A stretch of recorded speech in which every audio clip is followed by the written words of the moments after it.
Shalom y bienvenidos a Vía Haftaj Israel, una frase hebrea que significa amarás a Israel. Esperamos que se queden con nosotros, ya que nuestro maestro, el Dr. Baruch, nos compartirá una enseñanza expositiva de la Biblia. El Dr. Baruch es profesor titular del Instituto Zera Abraham, con sede en Israel. Aunque todos los cursos en el instituto se imparten en hebreo, el Dr. Baruch se complace en compartir esta enseñanza en inglés con doblaje al español. Para más información, visítenos en amarasaisrael.org o descargue nuestra aplicación móvil Mi Estudio Bíblico. Aquí está Baruch y la lección de hoy. ¿Quieres vivir una vida que sea agradable a Dios, haciendo las cosas que Él quiere que hagas, experimentando lo que Él desea que experimentes? Bueno, si respondes esa pregunta con un sí, el secreto para experimentar estas cosas es la profecía. Es decir, tú y yo debemos ser personas entendidas en la verdad profética, porque la verdad profética nos prepara para el reino de Dios. Cuando hablamos de los profetas, probablemente algunos de los que vienen a tu mente son Isaías, Jeremías, Ezequiel, quizás el gran sabio Daniel, pero de acuerdo con los grandes sabios judíos, el más grande de los profetas fue un hombre llamado Hosea, a quien seguramente conoces como Oseas. Este nombre significa aquel que trae salvación. Y esa es una verdad bíblica importante porque es Dios y solamente Dios quien trae la salvación. Eso implica que para que tú y yo experimentemos la salvación, Dios debe obrar en nuestra vida y debe producir un cambio. Entonces debemos preguntarnos, ¿estoy dispuesto a experimentar esos cambios?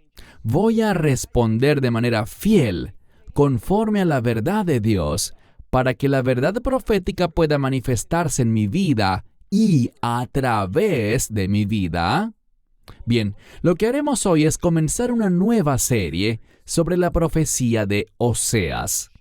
Y una de las cosas que tú y yo debemos comprender es que ese nombre Oseas, aquel que trae salvación, ese nombre proviene de la misma raíz hebrea que el nombre del profeta Isaías. Y también que el nombre del Mesías Yeshua, es decir, Jesús. Su nombre proviene del mismo verbo hebreo. Lo que vamos a aprender son los principios sobre cómo podemos experimentar la salvación, o en otras palabras, de cómo podemos experimentar la victoria en nuestra vida. Así que toma tu Biblia y ve conmigo a la profecía de Hosea, o el libro de Oseas, capítulo 1. Este fue un hombre que profetizó en el siglo 8 antes del nacimiento del Mesías Yeshua, y lo hizo para el pueblo de Israel. Cuando digo Israel, debemos entenderlo en el contexto adecuado, porque durante el liderazgo, por ejemplo, de Josué y los jueces, e incluso durante el reinado del rey David y del rey Salomón, había una sola nación. El reino de Israel era un solo reino, pero después de la muerte del rey Shlomo o Salomón, algo cambió. El reino se dividió en dos imperios, el imperio del norte, que retuvo el nombre de Israel, y el imperio del sur, que se llamó Judá. Judá estaba compuesto solamente por dos tribus, Judá y Benjamín, y por supuesto las 10 tribus del norte, que a menudo se mencionan como las tribus perdidas, aunque en realidad no lo están, simplemente fueron llevadas al exilio, durante lo cual fueron absorbidas entre las naciones. Y hablaremos más sobre eso en las semanas que vienen. Pero lo que quiero que hagamos ahora es que entendamos el mensaje simple del amor de Dios que vemos en la profecía de Oseas. Así que ve conmigo por favor al capítulo 1. Inicialmente, veremos que Dios usa a un hombre, y es muy interesante notar cuántas veces Dios hace lo que quiere hacer entre su pueblo a través de un solo hombre. Nunca subestimes el poder de lo que Dios puede hacer a través de una persona que está dispuesta a someterse totalmente a la palabra y los propósitos de Dios. Y noten lo que dice. Mira por favor el versículo 1. la palabra del Señor que vino a Oseas, hijo de Beeri. Ese término Beeri significa pozo. Y a menudo la palabra pozo tiene que ver, por ejemplo, el libro de Isaías habla de sacar las aguas de gozo, las aguas de salvación del pozo. Lo que veremos es lo siguiente. En esta profecía aprenderemos los principios sobre cómo podemos sacar la salvación hacia nuestras vidas, cómo podemos experimentar la victoria de Dios y hacer las cosas que Él quiere que hagamos, y eso es victoria. Muchas veces las personas hablan sobre la prosperidad. ¿Qué es la prosperidad? Es una vida que se somete a los propósitos, planes, verdades y mandamientos de Dios. Así que mire de nuevo el verso 1. La palabra del Señor que vino a Oseas, hijo de Beeri, en los días de Uzziah, Yotam, Ahaz y Hizquillahu. Estamos hablando aquí de 4 reyes. Tal vez los conozcas mejor como Uzías, y luego encontramos a Jotam, Acaz y después al rey Ezequías. Hay algo que se destaca aquí. Cuando leemos este pasaje de la Escritura, lo que vemos es esto. Vemos que, aunque en su mayoría la profecía de Oseas está dirigida al reino del norte, a Israel, y otra forma en que a menudo se hace referencia al reino de Israel, el reino del norte, es con el término Efraín, el hijo menor de José, nacido en Egipto. Así que la mayor parte de esta profecía trata sobre el reino del norte. Por lo que es muy inusual, es algo extraño que cuando comienza este discurso, empieza hablando sobre los 4 reyes de Judá. Si seguimos leyendo, se menciona a otro rey. Sigue leyendo en el verso 1. Al final dice, también en los días de Jeroboam o Jeroboam, hijo de Joás, rey de Israel. Una de las cosas que quiero que notes es esto. Un punto importante que se menciona en esta profecía una y otra vez es que Oseas habla sobre la necesidad de arrepentirse. Él habla y quiere manifestarle al pueblo sus numerosos pecados, y principalmente estamos hablando del pecado de la idolatría. La idolatría en términos proféticos a menudo se menciona como adulterio, fornicación o prostitución. Esto es lo que el profeta va a recalcarle al pueblo y lo hará una y otra vez. Especialmente cuando lleguemos a los capítulos 4, 5, 6, 7 y así hasta llegar al final del libro. Pero debemos entenderlo correctamente. Verás, Oseas no solo profetizó estas cosas y lo proclamó en la ciudad, por ejemplo, de Shomrón o Samaria. Él no comenzó a hablar y profetizó esos 14 capítulos en un día, o en una semana, o en un mes. No, los eruditos nos dicen que Oseas profetizó durante al menos 40 años. Algunos dicen que incluso pueden ser 60 años. Esto es lo que debemos entender. Aunque él proclama repetidamente el mismo llamado al arrepentimiento, las mismas condenaciones que le ocurrirían al pueblo por involucrarse en idolatría, entendamos algo. Entendamos esto. El objetivo de su mensaje era provocar un cambio. Y muchas veces cuando tenemos un corazón duro, se necesita mucho tiempo para transformarlo en un corazón sumiso. Uno que sea contrito, uno que haya sido preparado. Les daré un ejemplo. Supongamos que una persona quiere romper una roca, así que toma un martillo y comienza a golpearla. La primera vez que la golpea no pasa nada. Lo mismo sucede en la segunda y tercera y cuarta vez. Pero en el 10º golpe, cuando la golpea con el martillo, se abre. Aquí está la pregunta. ¿Fue el 10º golpe el que causó que la roca se abriera, solo ese golpe número 10? ¿O fue el total acumulado de todos esos golpes que la roca recibió? Y obviamente la respuesta es los 10 golpes. De la misma manera, Oseas comienza a hablar y llama al pueblo a arrepentirse una y otra vez, porque es el total acumulado de esta profecía lo que provocará un cambio en el pueblo. Y la pregunta es esta. Mientras pasamos los próximos meses estudiando capítulo por capítulo, versículo por versículo, palabra por palabra, estas profecías, el propósito es el siguiente: que en cada ocasión que oigas a veces las mismas cosas repetidamente, ellas comiencen a obrar en tu vida, comiencen a penetrar en tu ser interior, tu corazón, tu alma, para que al final haya un cambio. ¿Qué cambio? Que Dios ejecute la salvación. Mira de nuevo. Él menciona a estos 4 reyes de Judá y a Jeroboam, el rey del norte. Mira ahora por favor el verso 2. Leemos. El comienzo de la palabra del Señor con Oseas. Y el Señor dijo a Oseas: Ve y toma para ti una mujer de prostitución. Piensen por un momento. Dios es un Dios santo, y le está diciendo a este profeta Oseas que vaya y se case con una mujer que es una ramera. ¿Por qué? Porque Dios quiere comunicar una verdad al pueblo.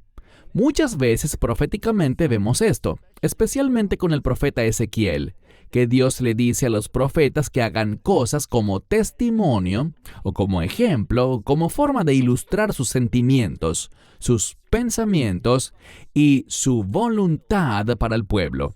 Así que dice de nuevo en el verso 2. A mitad de verso dice: Ve y toma para ti una mujer de prostitución y ten hijos de prostitución. ¿Por qué? Porque ciertamente la tierra se ha prostituido en cuanto al Señor, es decir, se han alejado del Señor. Israel, este reino del norte, ha cometido prostitución. ¿Qué significa esto? De nuevo, prostitución, fornicación, adulterio.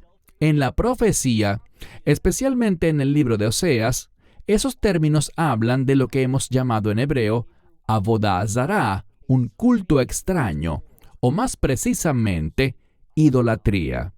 Dios está dolido, está molesto, porque el pueblo se ha apartado, se han alejado de Dios y su verdad, y han abrazado una idolatría que está arraigada en el egoísmo.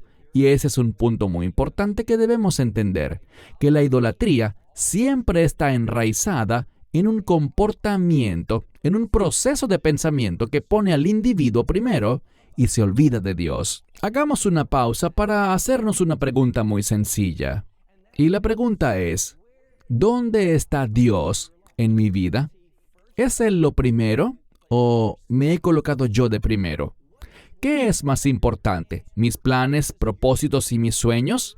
¿Busco simplemente que Dios bendiga mis propios proyectos? ¿O he dejado sabiamente y con humildad esas cosas, las he clavado a la cruz y he comenzado a buscar y a suplicar a Dios a través de su palabra, obedeciendo sus mandamientos para que Dios me revele su verdad para mi vida? Bueno, eso es lo que Dios quiere comunicarle al pueblo de Israel.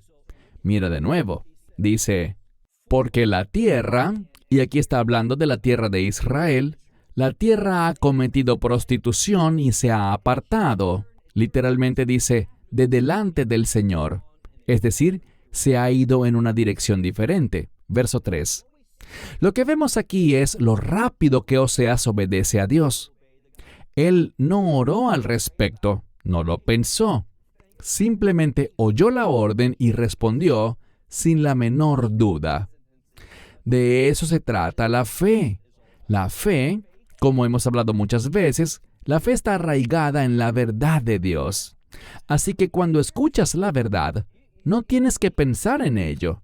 No tienes que consultarlo con la almohada. Lo que tienes que hacer con un sentido de urgencia y prisa es responder. Eso es exactamente lo que vemos en el verso 3. Él fue y tomó a una mujer llamada Gomer. Las palabras son importantes en la Escritura, y los nombres revelan verdades espirituales. El profeta Oseas iba a profetizar, actuar y ministrar al pueblo de una manera que diera como resultado el significado de su nombre, salvación, o si lo llevamos a lo que eso implica en nuestro idioma, victoria. Eso es lo que Dios quiere que experimentemos. Pero ¿qué hay de este nombre Gomer? Gomer proviene de una palabra hebrea que significa terminado. Ella estaba viviendo de una manera que traería el fin de su vida, el fin de toda esperanza, el fin de cualquier cosa que Dios pudiera hacer. Quiero decir, la palabra Gomer está asociada con el rechazo de Dios. Así que dice aquí, mira de nuevo el verso 3, ve y toma a Gomer, la hija de Diblaim. Él lo hizo, y dice que ella concibió y le dio a luz un hijo varón. Verso 4. Y el Señor le dijo, ponle por nombre, y este es un término muy importante, Yisreel. En español decimos Jezreel. ¿Por qué enfatizo su pronunciación en hebreo? Muy sencillo, porque cuando miramos el nombre hebreo, tiene significado. Si yo te dijera ¿qué es Jezreel? Bueno, podrías responder correctamente que Jezreel es un valle en la parte norte de Israel, no lejos de un lugar muy importante, Megiddo o Armagedón. Pero entendamos que el término Jezreel proviene de dos palabras hebreas que significan Dios plantará. ¿Y a qué se refiere esto? Es una palabra de los últimos tiempos. No te lo pierdas. Es una palabra que tiene significado profético para los últimos días, los tiempos finales. Habla de Dios produciendo la salvación al plantar a su pueblo de vuelta en la tierra. ¿Oíste bien? En muchos lugares vemos, no solo en Oseas, sino en muchos de los profetas que hablan sobre el término Yisreel, el Dios, y está en futuro, el Dios que en los últimos días plantará a su pueblo de vuelta en la tierra. Ese es un ingrediente necesario para que venga el reino. Así que encontramos que el primer hijo que nace de Oseas y Gomer se llama Yisreel. La pregunta es, ¿cómo sucederá esto? ¿Qué provocará que Dios actúe según su fidelidad para devolver al pueblo a la tierra y establecer su reino? Bueno, noten lo que dice mientras seguimos leyendo. Segunda mitad del verso 4. Porque dentro de poco vengaré la sangre de Israel sobre la casa de Jehú. ¿De qué está hablando aquí? Bueno, está hablando de Jehú, quien era un hombre y ¿qué hizo él? Dios lo levantó para hacer algo. Dios lo levantó para traer juicio sobre el rey Ahab o Acab y su familia. Pero aquí está el problema. Él lo hizo propasándose mucho más allá del grado en que Dios le había ordenado hacerlo. Puedes leer sobre esto en el segundo libro de Reyes, capítulo 9 y 10, y verás que Jehú no solo quería disciplinar, sino que quería destruir. Y debido a que llevó el mandamiento de Dios mucho más allá de los parámetros, ahora sufrirá el castigo. Entonces, ¿qué vemos? Vemos el concepto de juicio. Si hiciste nuestro estudio del libro de Zacarías hace un buen tiempo atrás, o el libro de Apocalipsis que también estudiamos, recordarás un principio. ¿Cuál principio? Que antes de que se establezca el reino, el juicio vendrá.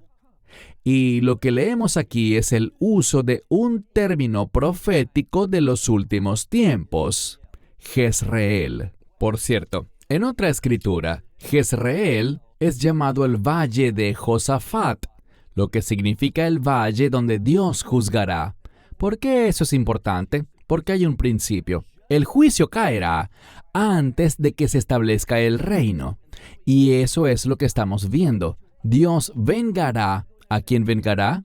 A aquellas personas que sufrieron más allá de la intención de Dios. Él las vengará. Él traerá venganza en su favor. Mira de nuevo. Dice, porque dentro de poco voy a vengar la sangre que fue derramada en este lugar, en el reino del norte, Jezreel, y lo haré sobre la casa de Jehú, y le pondré fin al reino ¿de qué? De la casa de Israel. Dios hará eso, y sabemos que lo hizo. Los envió al exilio, el término hebreo es galut. ¿Cuándo lo hizo? Aproximadamente en el año 721 antes del nacimiento del Mesías. Estas 10 tribus del norte fueron al exilio. Dios nos dice en este primer capítulo que eso sucederá, pero aquí hay un punto importante. A pesar de que el pueblo vea que su reino llega a su fin y sean llevados al exilio, y todas las cosas horribles que ocurrieron debido a su desobediencia, este es el mensaje: Dios no los dejará eternamente separados de Él. Podemos esperar una restauración futura para los últimos días. Y de esto trata Oseas, de decirle al pueblo el proceso y cómo deben responder a este proceso para que puedan volver a experimentar su salvación y ser su pueblo de reino. Así que mira de nuevo, avancemos al versículo 5. Estamos hablando de Jezreel como un lugar de juicio. Y noten lo que dice el verso 5. En aquel día, y ese término siempre es una palabra que implica juicio. En aquel día romperé el arco de Israel. ¿Dónde? En el valle de Jezreel. Un arco es visto como un arma, un poder o incluso un gobierno. Dios está prometiendo que allí en Jezreel, en ese valle, el mismo valle que es conocido como el lugar de Armagedón, Dios hará ¿qué? Él juzgará a su pueblo. Avancemos al verso 6. Después de revelar esto dice, y ella, hablando de Gomer, esta nueva esposa del profeta Oseas, dice el verso 6 que ella concebirá nuevamente y dará a luz una hija. Y le dice a él, es decir, a Oseas, ponle por nombre Lo-Ruhama, que significa, Lo significa no, y Ruhama proviene de una palabra que significa misericordia o compasión.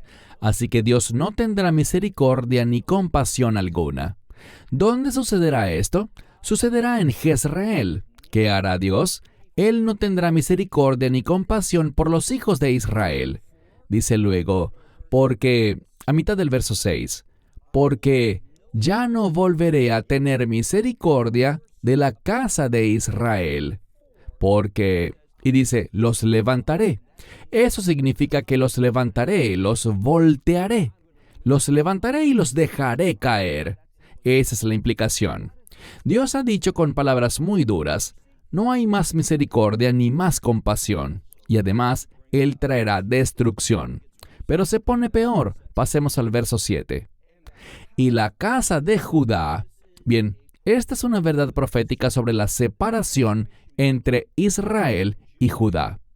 Hasta este momento, Judá no había caído en idolatría. El reino del sur todavía adoraba a Dios correctamente. Así que aquí vemos una distinción en cuanto a este remanente que permanece fiel. Ellos no experimentarán esto. Dice, pero con la casa de Judá tendré misericordia y los salvaré en el Señor su Dios, es decir, en una relación de pacto con Dios. También dice, y no los salvaré nuevamente. Dice, no los salvaré de nuevo por medio del Keshet, que es el arco, ni por la espada, ni por guerra, ni con caballos o jinetes. Así no será como los salvaré. ¿Cómo será entonces? Bueno, es un presagio. La mayoría de los comentaristas rabínicos ven esto como una victoria sobrenatural, no mediante guerra, espadas, armas, caballos o cualquier otro medio natural. Será a través del Mesías mismo. Él simplemente declarará su victoria cuando regrese y destruya al enemigo. Avancemos al verso 8. En el verso 8 estamos hablando ¿de quién? Hablamos una vez más de Gomer. ¿Y qué hace ella? Dice, y ella destetó a Lo-Ruhama, esta niña, su segunda hija. Ella fue destetada. ¿Y qué pasó? De nuevo concibió y dio a luz un varón. Y leemos, ponle por nombre Lo-Ammi. ¿Qué significa eso? Lo-Ammi significa no es mi pueblo. Entonces, ¿qué le ha dicho Dios al reino del norte? Ha hecho una distinción entre el reino del norte y el reino del sur, entre Israel y Judá. Judá no ha caído en idolatría, así que esta profecía de juicio no caerá sobre ellos inicialmente, sino que caerá sobre el reino del norte. Y dice, no recibirán mi compasión ni mi misericordia, porque ya no son mi pueblo. Dios ha roto esa relación. Pero quiero que veas algo. Dice, mira al final del verso 9, porque ustedes no son mi pueblo, y yo no estaré por ustedes. Es decir, ya no estaré a favor de ustedes nunca más.